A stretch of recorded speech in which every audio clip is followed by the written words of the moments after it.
Minister बन जाओ तो फिर मैदान में आओ, चीफ मिनिस्टर बनो। चीफ मिनिस्टर न बन पाओ तो केवल मिनिस्टर रहो। डॉक्टर बनो तो बड़े डॉक्टर बनने के लिए फिर संघर्ष करो, पढ़ना जारी रखो। कितने लोग डॉक्टर हो गए, बस किताब खोल कर नहीं देख रहे। पुरानी दवाइयाँ बंद हो गई और नवी दवाइयाँ आ गई, वो पुरानी लिख रहे हैं, मेडिकल पर मिल नहीं रही। अरे संघर्ष करो, नई किताबें पढ़ो बाबा जी। हाँ, ये डॉक्टरी फेल हो जाएगी, एमबीबीएस की डिग्री का बोर्ड हवा में उड़ जाएगा तुम्हारा। जारी रखो, अपनी तैयारी रखो और नई नई ज्ञान की बातें सीखते रहो। उसका नाम अमर है जग में, उसका नाम अमर है जग में, जिसने संकट झेला है, जिसने संकट झेला है, जिसने संकट झेला है। दुख झेलो और मुस्कुराओ, कांटों पर चलो और फूल बनकर खिलो। डरो मत, तुम्हारे पास कुछ ना हो फिर भी ऐसा लगना चाहिए इनके पास सब कुछ है। सबसे रोना मत रोना, सबसे दुख मत रोना। रो उसी से जो आंसू पोंछ दे खुशी से, उससे रोना चाहिए। और रोना उससे जो हंसी करे सबसे, उससे कभी नहीं रोना चाहिए। दुख में मत घबराना पंछी हो, दुख में मत घबराना पंछी, यह जग दुख का मेला है, यह जग दुख का मेला है, यह जग दुख का मेला। पहली बार जब मैं प्रवचन करने दिल्ली जा रहा था, फर्स्ट बार, तब प्रवचन में करता नहीं था, मेरे गुरु ने भेजा, दिल्ली से निमंत्रण आया, बोले जाओ। तो मैं चला, तो मेरे साथ एक संत था, तो मैं उसके पास पैसे रख दिया कि तुम रख लो किराया भाड़ा, चलो। आश्रम से गुरु महाराज ने पेड़ा बनवा दिया कि रास्ते में खा लेना। तो हम गए बरेली तक। बरेली तक जिस बस में गए वहाँ उतरे, दूसरी बस चेंज होना था। मैंने अपने संत से कहा आप दिल्ली का टिकट ले लो।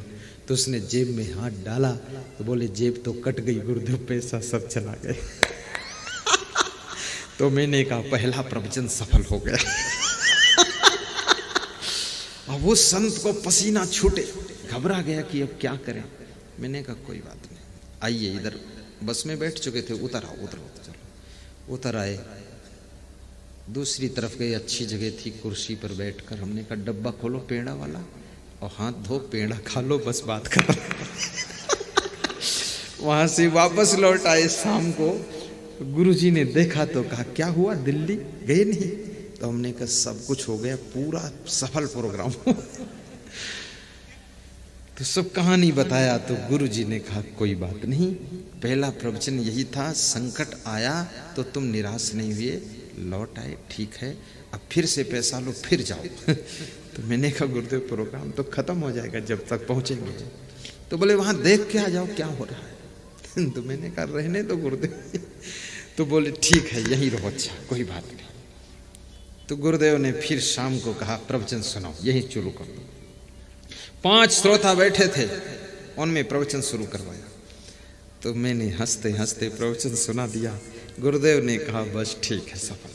संकट और संघर्ष, समस्या और उलझन, नुकसान और हानि, व्यवधान और बाधा, ये जिसके जीवन में आए और फिर भी हिम्मत न हारे, जिस समय तुम्हारे सब साथी तुमको छोड़ छोड़ कर क्रमशः भागने लग जाएं, एक भी तुम्हारे साथ न रहे, सब मक्कारी पर उतारू हो जाएं, लेकिन तुम फिर भी मत घबराना, ठहाका मारकर हंसना।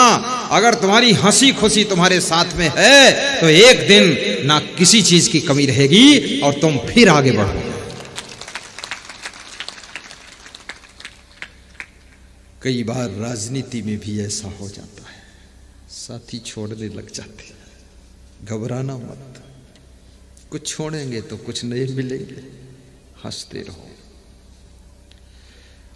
मन में निराशा ना आए, निराशा हार है, आशा सफलता का द्वार है। घबराने वाले लोग जीत की मंजिल पर पहुंचते पहुंचते हार की तरफ वापस लौट जाते हैं, और हिम्मत, हिकमत और साहस से काम लेने वाले लोग हारते हारते जीत को प्राप्त कर लेते हैं। इसलिए कभी घबराना नहीं चाहिए। दुख में मत घबराना पंछी हो, दुख में मत घबराना पंछी, यह जग दुख का मेला है। चाहे भीड़ बहुत अंबर पर, उड़ना तुझे अकेला है। चाहे भीड़ बहुत अंबर पर, उड़ना तुझे अकेला है। उड़ना तुझे अकेला है, उड़ना तुझे अकेला है।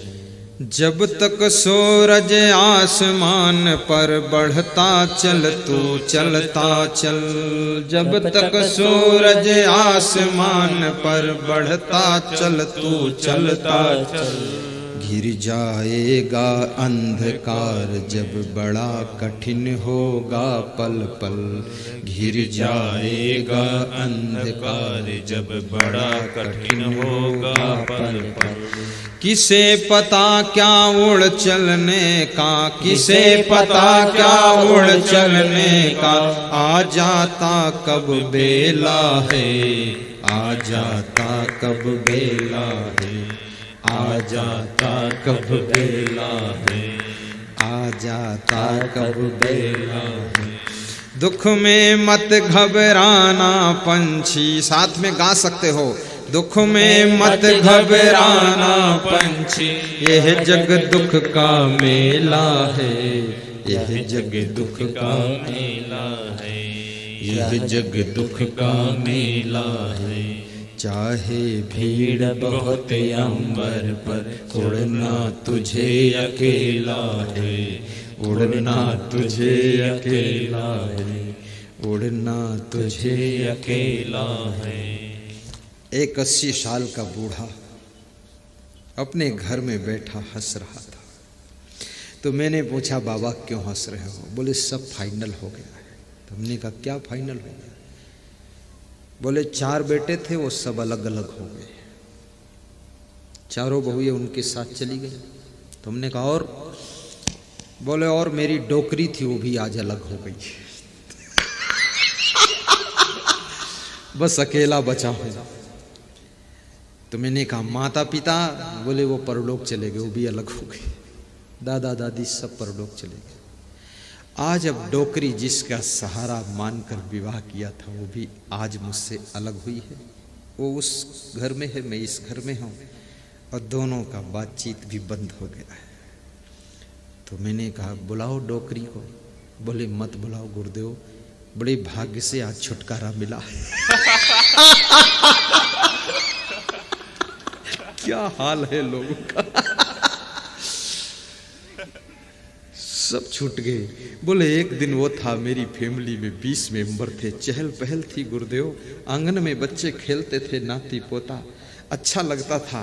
आज सिर्फ अकेला हूं, अब बहुत ही अच्छा लग रहा। किसके लिए रोना है? क्रमशः सब छूट रहे। ऐसा भी दुख आ जाए तो भी घबराना मत, बैठकर हंसते रहना और बहुत सुंदर रोटी बनाकर खा लेना। रोटी बनाना ना आता हो तो जिसके घर में रोटी की कमी उसको बुला लेना, कह देना रोटी बना दो, मुझे खिला दो, तुम भी ले जाओ रोटी खा लो जाकर। रोटी के बदले रोटी ले जाओ, जुगाड़ बिठा लेना, सेटिंग कर लेना, सब आनंद है। अभी पिछले गांव में जहां मेरा सत्संग था, वो गांव था माथनी शांडिया तहसील पिपरिया, होशंगाबाद जिला। वहाँ एक पति पत्नी आए, बोले हम प्रोग्राम तुम्हारा करना चाहते हैं। हमने कहा कर देना। बोले कैसे करेंगे? तो हमने कहा जैसे सब करते तैसे कर देना। तो बोले हमारे कोई नहीं है। तो हमने कहा कोई मतलब? बोले सास ससुर भी मर गए और जेठ देवर अलग हो गए और बेटे बेटी कोई है नहीं, हम पति पत्नी 2 ही हैं।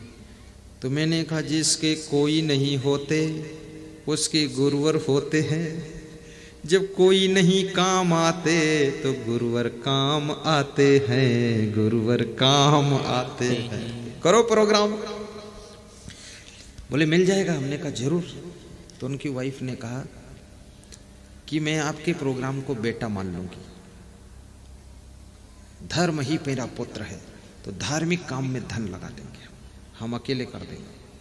तो मैंने कहा करो अकेले आप, ये डायरी ले जाओ, लिख दो अपना नाम पता एड्रेस। नोट कर दिया।